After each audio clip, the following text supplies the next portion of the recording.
Kisah seperti ini bukan satu-satunya yang terjadi di dalam dunia kekristenan. Selain mundur dari pelayanan, beberapa orang Kristen bahkan pendeta atau hamba Tuhan lainnya memutuskan untuk bercerai, meninggalkan iman dan pindah agama atau bahkan mengakhiri hidupnya. Shalom, salam sejahtera buat kita sekalian. Saudara yang dikasihi Tuhan, dalam dunia ini setiap orang pasti pernah menghadapi yang namanya badai hidup. Beratnya beban hidup terkadang menyurutkan iman kita sebagai orang percaya. Masalah dan pergumulan hidup seringkali membuat kita panik dan bingung. Bahkan ada banyak orang yang seringkali mengambil jalan pintas yang justru membuat masalah semakin besar. Pete Wilson adalah seorang pendeta di Amerika Serikat. Menurut pandangan dunia, pelayanannya dapat dikatakan sangat sukses. Dia berhasil mendirikan gereja Cross Point pada tahun 2002 hingga berkembang menjadi 6 cabang dengan 7.500 jemaat. Pelayanan gerejanya sangat luas, mulai dari penginjilan kepada para narapidana, pengentasan kemiskinan, hingga dia mendirikan sekolah di India. Bahkan Pete sendiri menerbitkan buku yang menjadi bestseller. Tiba-tiba pada tahun 2016 dia mengumumkan pengunduran dirinya dari kependetaan. Hal ini sangat mengejutkan banyak orang. Rupanya dia mengalami burnout, stres berat akibat dari ritme pelayanannya yang sangat padat. Kisah seperti ini bukan satu-satunya yang terjadi di dalam dunia kekristenan. Selain mundur dari pelayanan, beberapa orang Kristen bahkan pendeta atau hamba Tuhan lainnya memutuskan untuk bercerai, meninggalkan iman dan pindah agama atau bahkan mengakhiri hidupnya. Jika dicermati, penyebabnya sama, yaitu mereka telah kehilangan pengharapan. Mereka merasa bahwa kesulitan hidup yang harus mereka tanggung untuk mentaati perintah Tuhan terlalu besar, sehingga mereka merasa memilih jalan pintas adalah sesuatu yang lebih mudah, lebih membuat mereka lega dan bebas. Saudara, sebagai orang Kristen, orang yang percaya kepada Tuhan, mari kita jadikan ini sebagai pembelajaran. Bukan untuk mempergunjingkan atau menghakimi mereka. Ingat, suatu hari mungkin kita yang akan mengalaminya. Karena setiap orang pasti akan mengalaminya. Beriman kepada Kristus bukan berarti kita bebas dari kesulitan hidup. Berjalan bersama Kristus bukan berarti bebas dari badai hidup.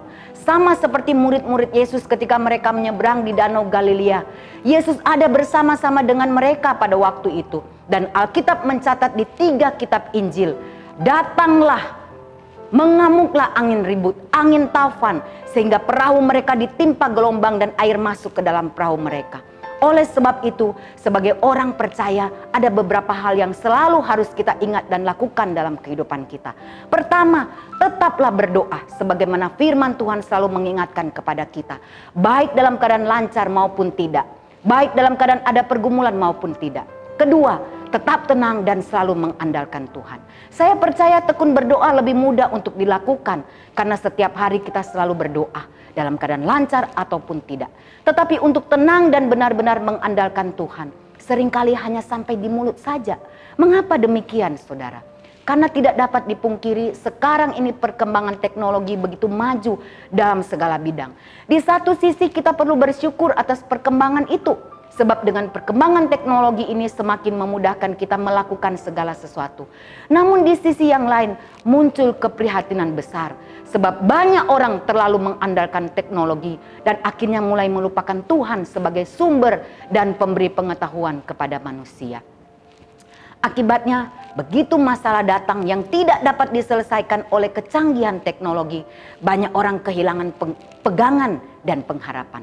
Kepanikan melanda sehingga lupa ada Tuhan yang lebih besar dari masalahnya yang mampu menolong kita. Kita terlalu terpaku pada kecanggihan teknologi sehingga lupa kepada Tuhan yang mampu memberi jalan keluar kepada kita. Sama seperti murid-murid yang lupa ada Tuhan bersama-sama dengan mereka tatkala badai datang, sehingga mereka harus ditegur oleh Tuhan Yesus dengan sangat keras. Mengapa kamu takut dan kurang percaya? Saudara, beberapa banyak dari kita kadang-kadang dikuasai oleh perasaan tidak ada harapan. Berapa banyak dari kita dikuasai oleh kepanikan, keputusasaan atau terperangkap di dalam lautan ketidakberpengharapan tanpa ada jalan keluar. Di awal tahun baru ini, mari kita sekali lagi belajar. Meski prediksi banyak orang tahun ini akan ada resesi, tahun ini akan ada banyak kesulitan. Ingat, ada Yesus yang selalu bersama-sama dengan kita. Ada Yesus yang mau menolong kita. Ada secercah harapan kalau kita benar-benar percaya dan selalu mengandalkan Dia. Kiranya Tuhan menolong kita semua. Amin.